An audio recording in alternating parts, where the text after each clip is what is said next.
Good morning, everyone. Today I'm talking to you from lovely Riften, even though the location not really important. I'm Dimitri. I'm an immigration mentor and health mentor and work in mental health in New Zealand. And today I want to talk with you about the housing market and to give some kind of other perspective to what is happening New Zealand with the market. And there is no, it won't be about updates and the prices or all these things, but I want to just mention some of the things and give maybe new option to look at what's happening with the house in New Zealand and how it's influence our everyday and our confidence, and because a lot of people today are kind of finding it difficult to get a house and have a living and make a living, like struggling with rents and find a place to rent and to live. And I agree, it's in New Zealand it's quite hard to yes, it's the housing, it's quite hard. But there is a reason for that. So a lot to do with timing. So for example, if you 20 years ago when the salaries compared to the house prices were very very little, so you could buy a house easily, even though it was a lot of higher interest rates, but still you could pay off for a house quite quickly. But now huge inflation of the prices because of several factors: that low supply, that in purpose it's low supply, easy lending, and different laws that makes harder for developers to build more houses, and all that is being orchestrated, of course, by the government, because the government can solve the housing prices just by one day if they really wanted to. But what is happening, that in my opinion, as how I see it, I might be wrong, but they're doing everything necessary to keep the housing prices high, because of course some people gain from it, some people not. So baby boomers who had houses getting from it, young people who can't get it into the market and don't have a house and just working even above average salaries can't get into the market, or if they able to get to the market, they need to take a loan for 30 years and repay the mortgage for all that time. Yeah, so that's what the reality of things. So even though, for example, I'm traveling a lot around New Zealand, and I see how much land you have around. You have so much space, so much land. Why the hell land prices are so expensive? Why around Auckland you need to pay $500,000 for a small chunk of land, but you have plenty of land? Why in Canterbury, around Christchurch, if you just drive around, you see endless land? Why you need to pay $250,000-300,000 for a less than 1,000 acres piece of land? Why? Makes no sense at all. Yes? So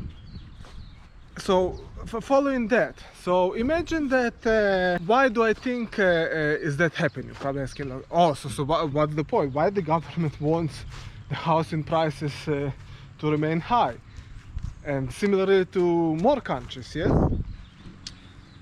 And I must say, in 2008, when I was living in Israel, the apartment prices, houses went super unaffordable, but apartment prices also went through the roof. And I'm, as a young professional, said, oh, there is no way, I never will buy a house even by myself.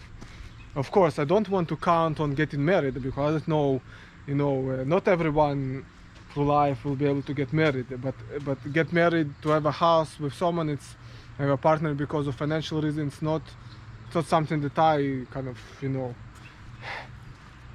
looking forward to. But what I mean that the house price was going to the roof in 2008 in New Zealand. The housing price was really good. As a social worker, I could work normal job and just take a loan, and the housing prices won't be so high, you know, compared to the income and the loan. It wasn't really big. It was quite affordable. While in Israel, I couldn't do it. Yeah. So and then, you know, after many years in New Zealand, that things changed into my immigration, all these things. So the house prices climbed really high. And for some people, they just don't want to, you know, be stuck in a what's called debt trap, you know, or take loans, and because the housing prices are not realistic. It's inflated, unreal prices. This is the fact. So why the government wants you to, that the housing prices will continue to be high, and try that will be highest as possible, you know, in Auckland, $4 million, you know, like an old house in Remuera. Seriously, is that real? Anyway, so think about it. If you are, let's say you are a young couple and bought a house in Auckland for 800,000, it probably must be really bad house, 800,000, and you both are working. Maybe you had some help with parents, you know, but now for 30 years you need to repay, what you need to repay? I don't know, quite a lot. In order to repay that, you need to be you both working full-time. But imagine that house was cost the same as 2008, about, you know, in West Auckland, the 2008 house has been around 200,000. Yes, or even, yeah, 200,000. So it's very easy to repay the mortgage, and if you repay the mortgage, you will you won't need to work 40 hours, both of you, and barely see the children, and don't have time for yourselves. You know, like it's that's what's happening. And not all of us want that kind of life, you know, like work for 40 years just to repay the mortgage. Not a lot of people don't want that, but a lot of people see, oh, we have no choice. So, but I just want to tell you, there is a choice. Definitely there is a choice. And I understand the pressure from the social media, the housing price will be go high, and all these things. I agree. For investments, for example, Auckland, it's like amazing playground for investors. Like the prices are skyrocketing over there, and I must say the entrepreneurs and the investors did really good job in investing in Auckland market. What they did, they've been smart. They just read between the lines and just took advantage of the situation. They knew that the government won't do any, which, for example, myself, I thought, oh, maybe the government will do something to help first home buyers, and of course, and for example, like 2 years ago, Kiwi Bill, just, you know, yeah, we're going to build 100,000 houses, and you know what was the outcome of that. So you see a lot of words and not a lot of actually doing and getting the outcomes for people who actually want to buy first house. Anyway, so I just want to say that there is huge pressure to buy a house now, unless the prices will continue to go up and all these things, you know, a lot of mess. And I must say I almost fell into that trap, and what I did, because of kind of frustration, I moved to the West Coast, where the housing prices are one of the lowest, well, actually the lowest in the country. And I came to the West Coast to explore option maybe to buy a house over here.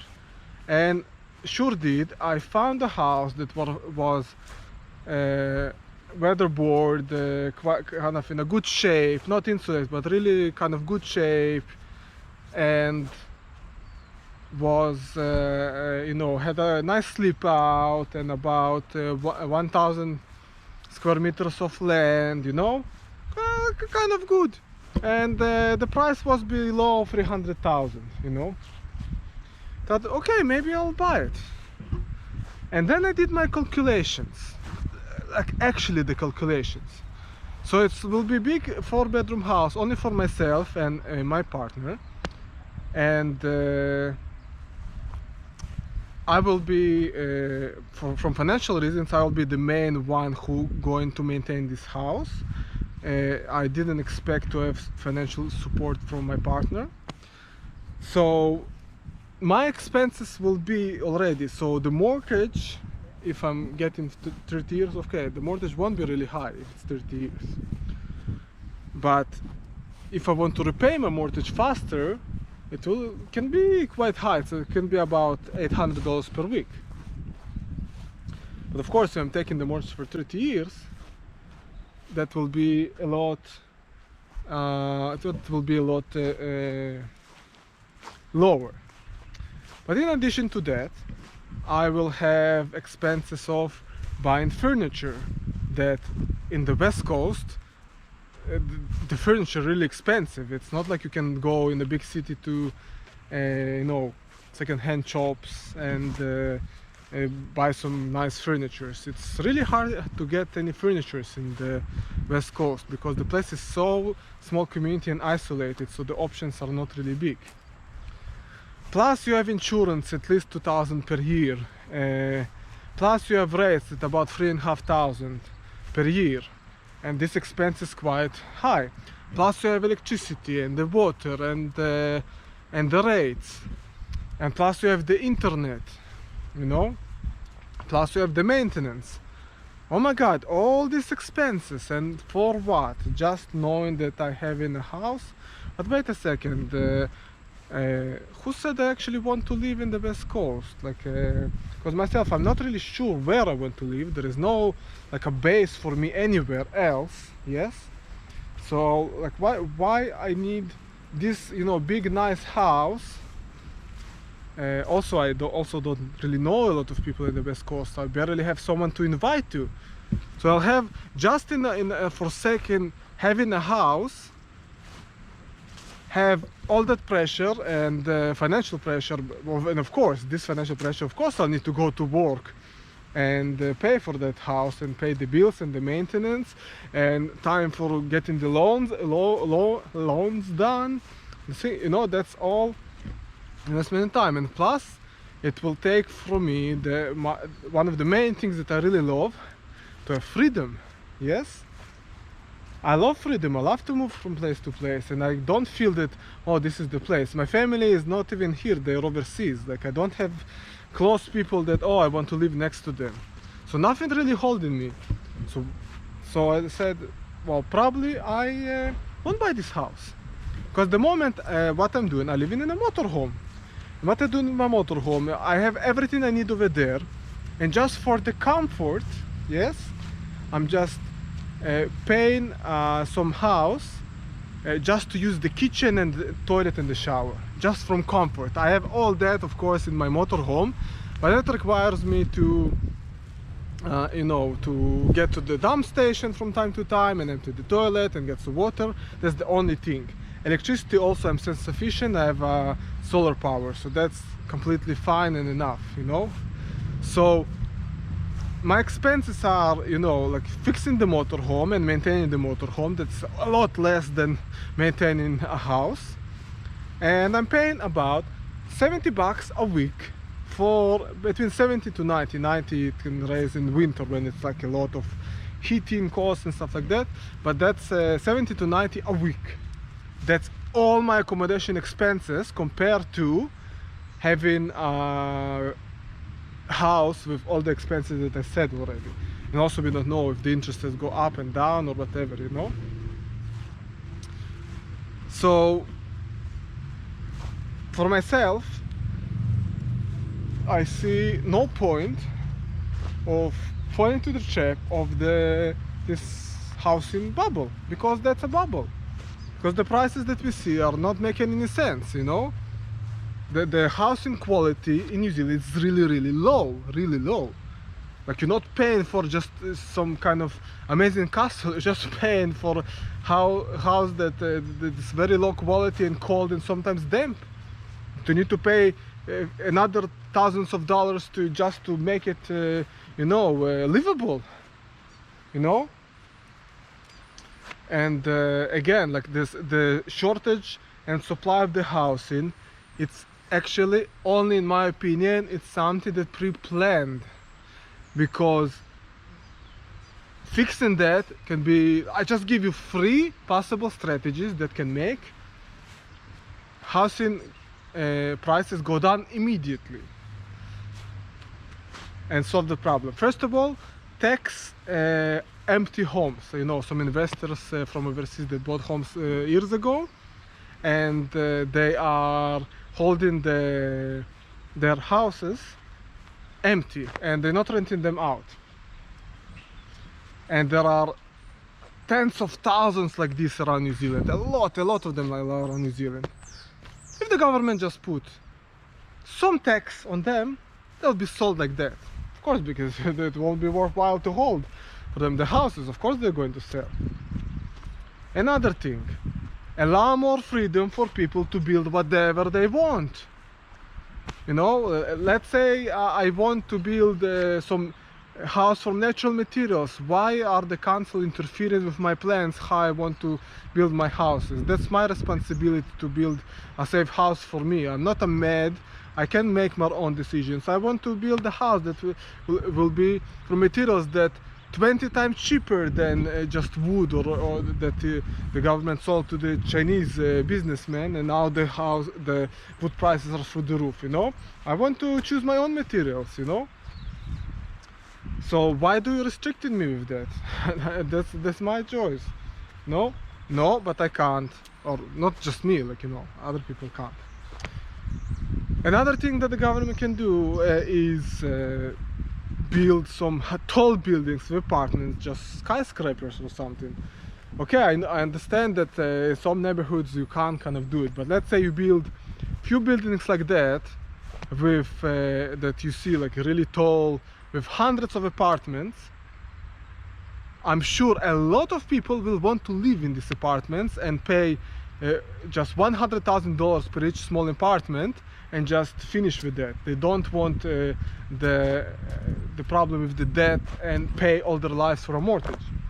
But of course, the government not allowing to do so. So that's one of the reasons why I think it's all is in purpose. So the housing prices are high for purpose, you know, like it's not by mistake. It's really not by mistake. So that's one of the things. So for myself, I found a good solution living in a motorhome. I kind of like it, and I can avoid the big toll, you know, pay the bills, because that's a huge psychological pressure, you know, to pay all these bills, while you can just, you know, walk around and just rent and contribute to the costs for someone who already paid the mortgage and already kind of don't need to kind of think too much about housing, you know, like they have their own house, they pay the mortgage, and just making a profit, even though they allow me to pay some little on expenses, but they're still making some profit. And I'm really grateful for the people who allow me to live like that. But that's something that worked for me, and I'm sure it's something you can do that will work for you. Yeah, so that's something that I wanted to share you with, just for you to know you don't have to be pressured and give up on the housing market, and you just need to understand that this is the reality, this is what's happening, and this is part of life being unfair. And it's not life, it's just reality of things. And what I wanted to mention, you can actually do something about it. So Wish you all the best.